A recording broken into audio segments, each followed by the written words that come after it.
Selalu, selalu. Apa, Mak?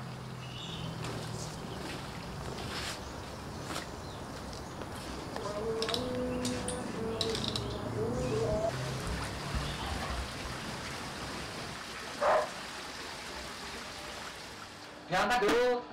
Tahu ditali-tali apa-apane cantolne wene tali-tali. Ana.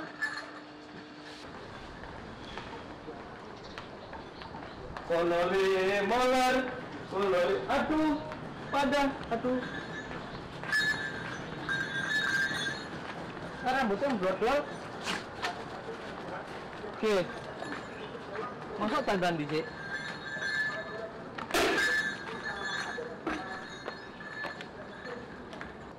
Repos tembak kan nanti ya ngade kan nyekel siji cuk orang ngerti amal nafsu itu kelambinnya apa orang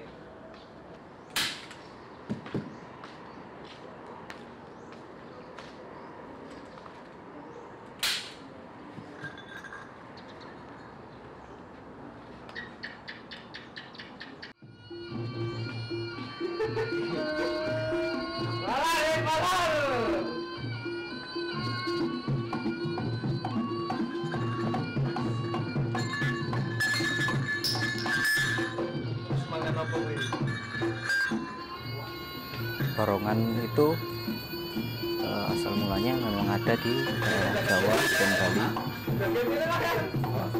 Di Bali juga ada, tetapi kalau di Bali barongannya agak identik dengan tradisi Cina, hampir mirip.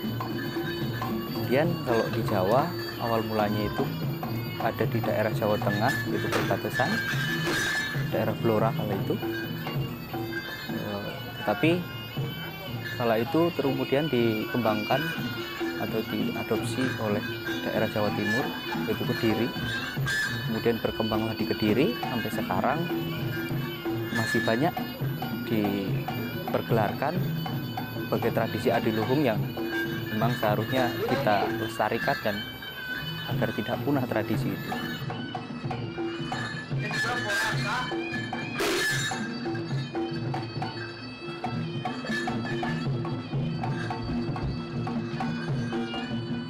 Motifnya atau kenapa saya suka tradisi atau budaya-budaya seperti barongan, gamelan atau wayang itu karena memang dari kecil saya ikut kuda lumping itu dari kelas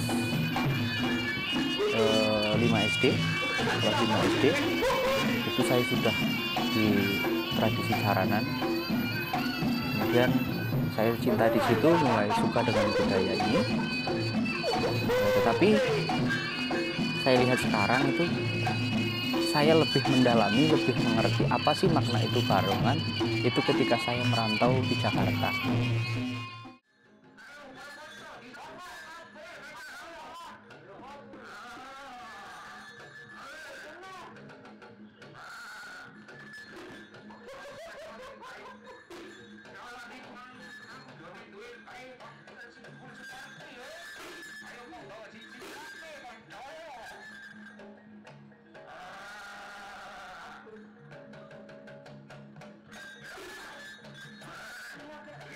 Yang pertama, kalau bukan kita mau siapa lagi? Kita sebagai generasi muda Indonesia yang banyak akan budayanya, banyak akan tradisi. Kalau bukan kita yang melestarikan, mau siapa lagi? Nanti kalau diambil oleh orang lain, kita sendiri yang repot. Diklaim oleh orang lain, kita sendiri yang repot.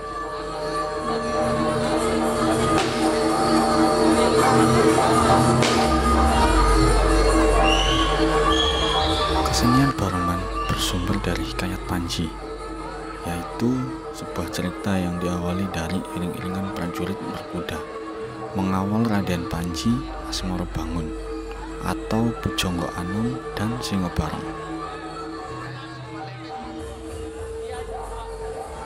Prabu Klono Sawandono dari Kabupaten Banjarangin jatuh cinta kepada Dewi Sekertaji, putri dari Raja Kediri.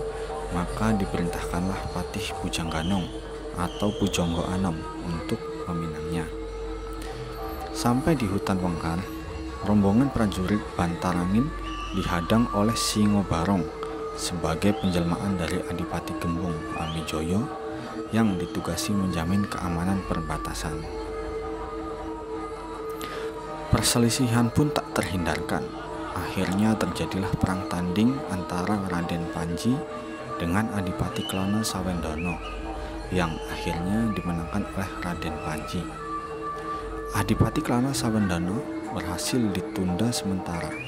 Singo Barong yang telah disetujui Adipati Klono Sawendono dikutuk oleh Raden Panji dan tidak dapat diubah wujud lagi menjadi manusia atau sebagai Gembong Amijoyo lagi.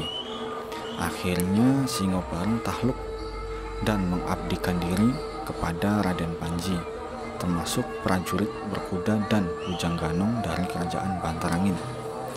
Kemudian rombongan yang dipimpin Raden Panji melanjutkan perjalanan guna melamar Dewi Sekartaji. Suasana arak-arakan yang dipimpin oleh Singo Barong dan Bujangganong inilah yang menjadi latar belakang kesenian barongan.